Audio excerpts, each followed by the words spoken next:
Assalomu alaykum. Bugun biz emulsiyalar haqida gaplashamiz. Emulsiyalar bu ikki bir-biriga erimaydigan suyuqlikning bir-biriga mayda tomchilar ko'rinishida tarqalgan disper sistemadir. Asosan ikkita turi bor: suv ichida yog', yog' ichida suv. Suv ichida yog' tomchilari suvda tarqalgan bo'ladi. Yog' ichida suvda esa buning aksi. Emulsiya o'z-o'zidan barqaror bo'lib qolmaydi, ular vaqt o'tishi bilan ajralib ketadi.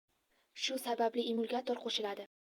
Emulgator bu moddalardirki, ular ikki suyuqlik orasidagi sir taranglikni kamaytirib, emulsiyani barqarorlashtiradi. Emulsiyalarni tayyorlash jarayoni asosan quyidagi 6 ta bosqichdan iborat. Ingrediyentlar tayyorlash, suyuq moddalarni birlashtirish, aralashtirish, emulgator qo'shish, barqarorlashtirish, sinov va qadoqlash kabi asosiy bosqichlarga bo'linadi.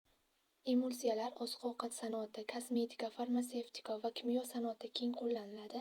Shuning uchun ularning tayyorlanishi va sifatini nazorat qilish juda muhimdir.